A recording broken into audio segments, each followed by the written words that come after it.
Hello, everybody, and welcome. Thank you for joining us today. My name is Flor McCarthy, Managing Partner here at McCarthy & Co. Solicitors, LLP, Personal Injury and Medical Negligence Solicitors. And I am delighted to be joined today by John McCarthy, who is the Head Litigation Partner here at McCarthy & Co. LLP. John, thank you for joining us. Good to be with you. Now, John has kind of joined us today to go through some frequently asked questions that we encounter here from many people who are inquiring with us in relation to personal injury and medical negligence claims. And today we're going to look at some frequently asked questions we receive in relation to car accident claims.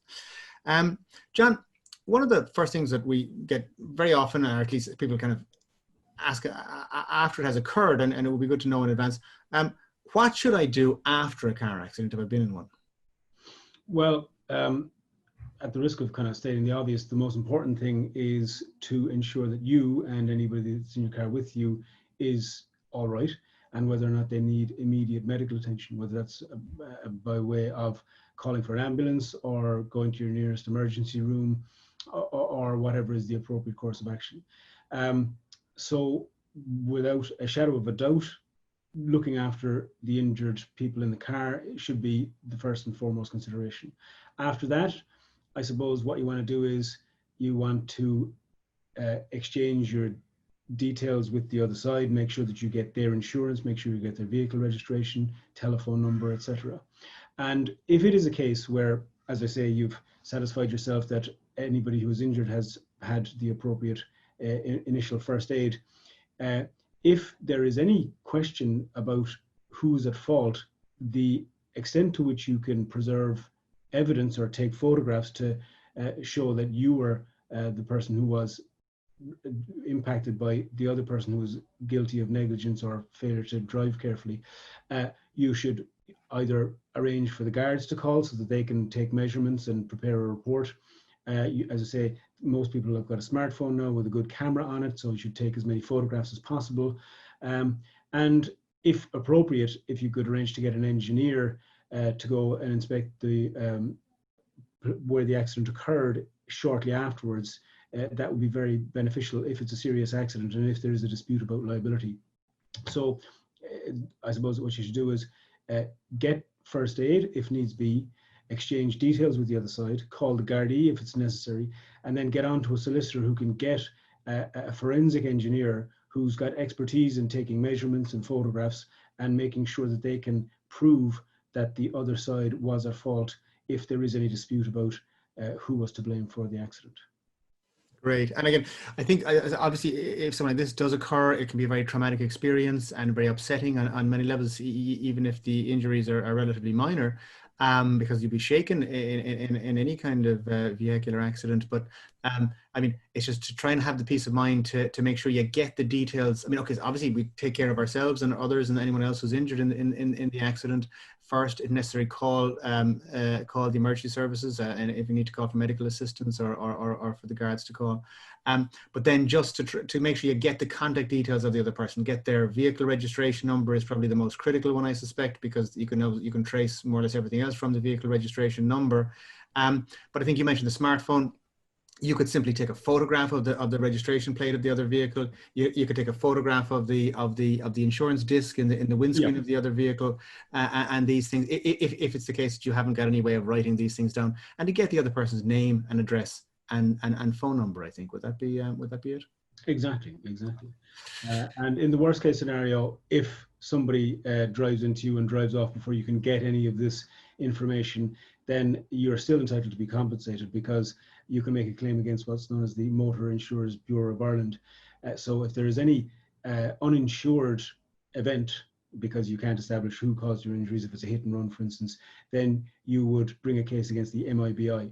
So don't fret if somebody leaves the scene of the accident. You then just need to go to a solicitor who will be able to assist you in making sure that you get compensated through this mechanism. And of course, leaving the scene of the accident without leaving details is a criminal offence, and therefore, if that happens, I mean, the first thing you do is contact the guards. Absolutely, and it's very important that you do that because the MIBI will invariably investigate these claims to make sure that they themselves are not fraudulent. So you should ensure that you have, at the first available opportunity, notify the guards that you've been involved in an accident and that whoever was at fault didn't stick around, which is, as you say, an offence. Okay. Now, John, a question we often get is, can I make a claim if a car accident is my fault? Well, if it is wholly your fault, then no, you can't.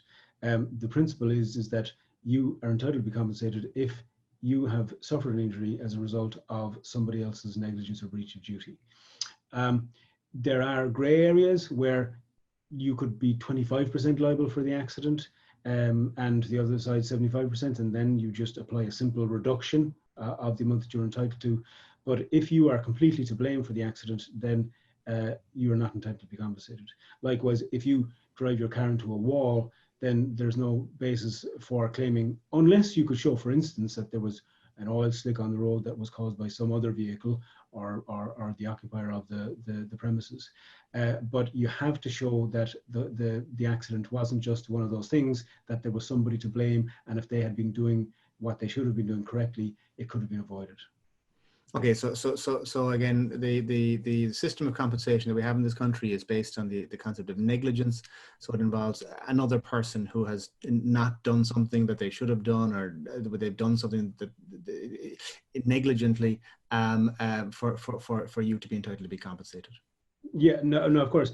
If you're a passenger in a vehicle, then if the driver of the vehicle is negligent to some extent, and the driver of the other vehicle or vehicles, if it's a multi-car collision, then you are entitled to be compensated to 100%, irrespective of who's to blame. So what you would do is you would bring a case against the driver of your vehicle, the driver of the other vehicle or vehicles, and then it would be for them to work out who was liable.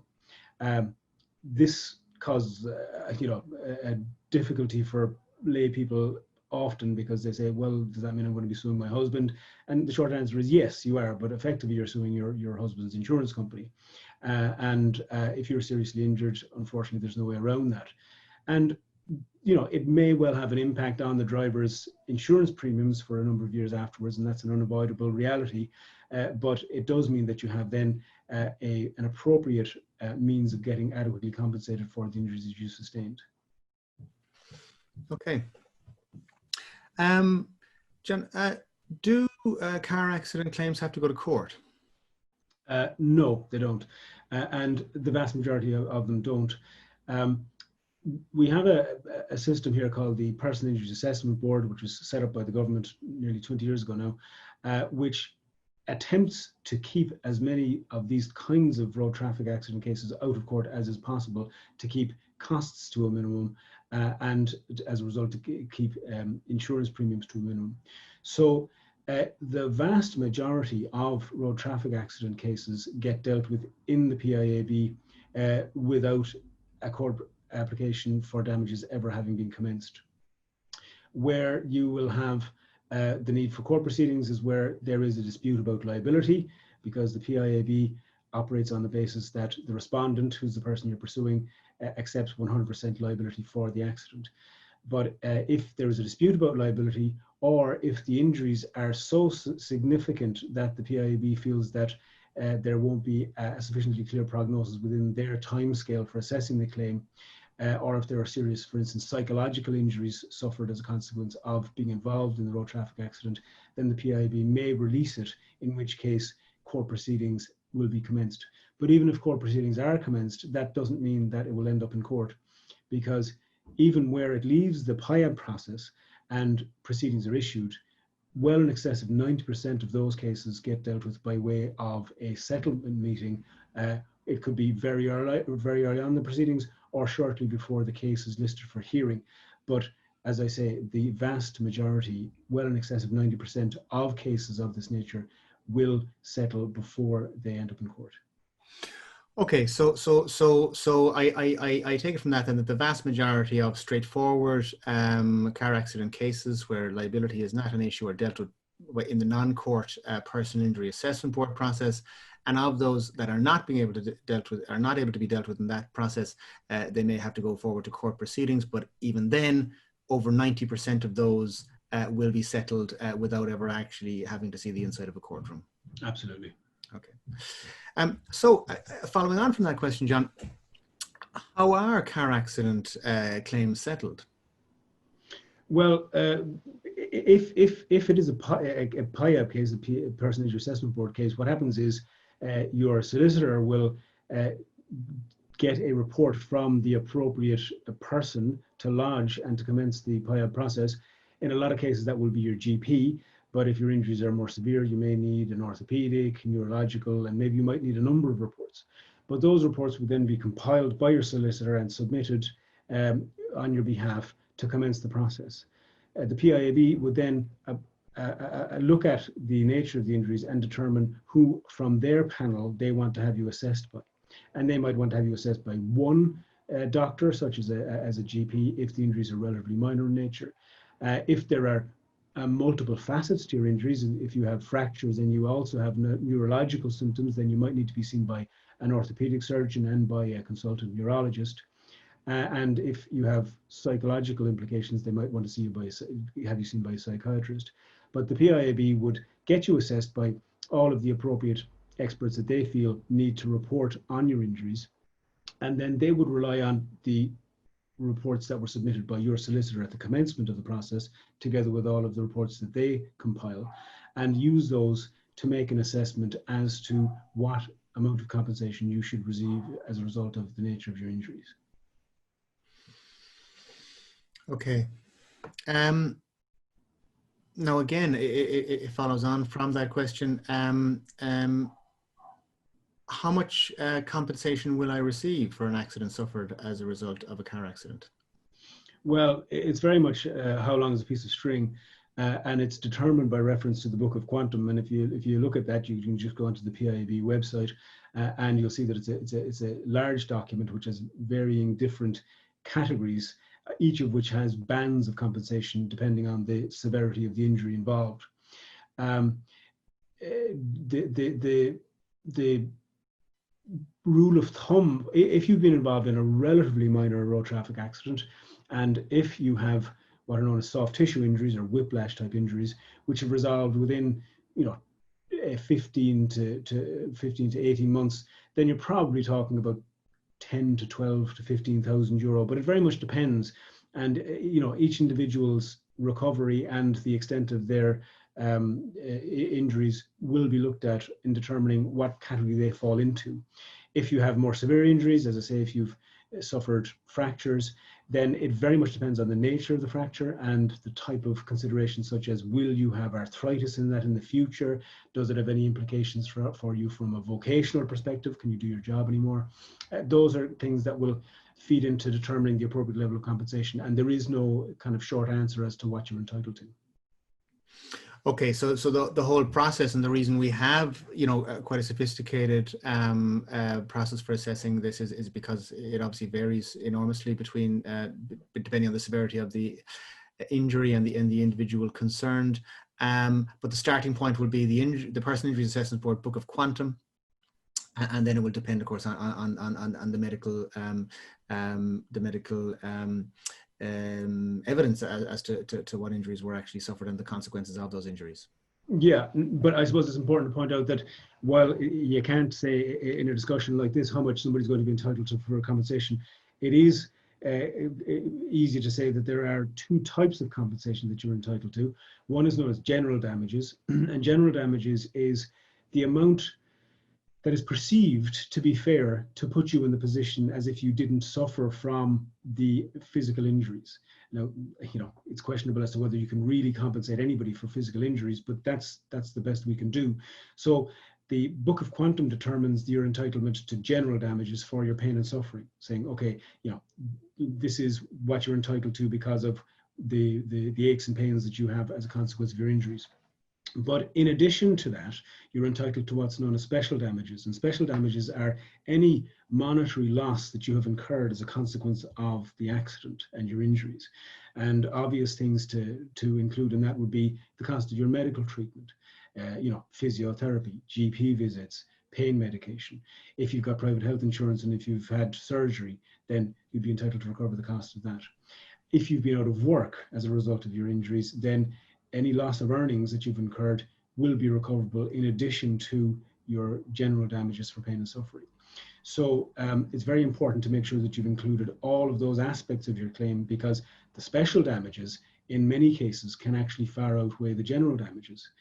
Because when you see these very large awards that are reported on in newspapers, which can go into millions of euro, you'll find that while there might be a very large element of general damages, it's usually dwarfed by the special damages, because if somebody has been rendered incapable of working for the rest of their life, and if they were a very young person, or if they're going to need ongoing care needs, then the actual cost of care and the loss of earnings that they have incurred outweigh dramatically what they're entitled to for the actual physical suffering. Okay, so there's a lot of different factors involved there, but again, that's all part of what a solicitor's job, I guess, is to assist somebody in making sure that every aspect of this compensation claim is properly brought together and put forward and recovered at the end of the day. Exactly. Okay. John, will I receive additional compensation if I experienced anxiety after the accident? Yes, the general damage that we just discussed is for pain and suffering, both physical and mental. Now, in order to be entitled to be compensated for anxiety, you have to show that you've suffered from a recognized psychiatric injury and that that's directly related to the fact that you're involved in the accident. One of the common illnesses that arises out of one of these traumatic events is post-traumatic stress disorder, which is usually treated by CBT, cognitive behavioral therapy.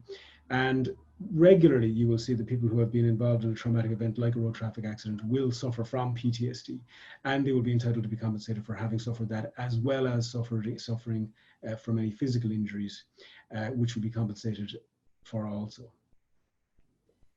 Okay, excellent.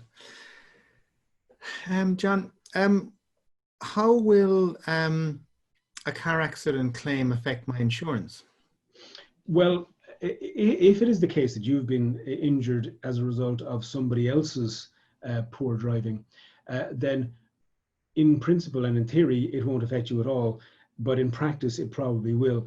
And the reason is that if you seek to renew your insurance, you will have to divulge that you've been involved in an accident. And if the claim is ongoing, which it nearly always will be, because the PIAB process takes about 12 months if you're going at breakneck speed. So you'll almost certainly have an insurance renewal during the period of your PIAB claim getting dealt with. Then any insurance provider will ask you, have you been involved in a claim which is ongoing? And if you are, even if you are blameless, and that's just deemed to be the case, ultimately, they will almost certainly say that they will hike your premium because of the fact that you're involved in an accident which is unconcluded. So that unfortunately, even if you're completely blameless, it will probably result in you seeing an increase in your premium. I see. And is that something that, again, once the case is concluded and you are found to have no liability, should that then be taken into account in any future renewals? It should be. And again, there's no kind of the personal injury solicitor won't have any role in that, or but generally speaking, if you can establish that you have been compensated by the other side and they've accepted 100% liability, then they generally tend not to apply any ongoing onerous tariff as a result of the fact that you were unlucky enough to be involved in an accident. But it's a simple fact of life that if we've been involved in an accident, it's something that's going to have it's something that's going to have to be disclosed in the context of an insurance application, and insurance companies, by their nature, are going to then probably use that as a reason to increase the premium. Exactly. Okay. John, thank you very much indeed for your time today. I hope everybody found this useful. If you have any other queries, please don't ever hesitate to contact us here. We love to assist people with any questions that they have in relation to car accident or any other type of personal injury or medical negligence claims. And thank you very much for your time. Thank you very much.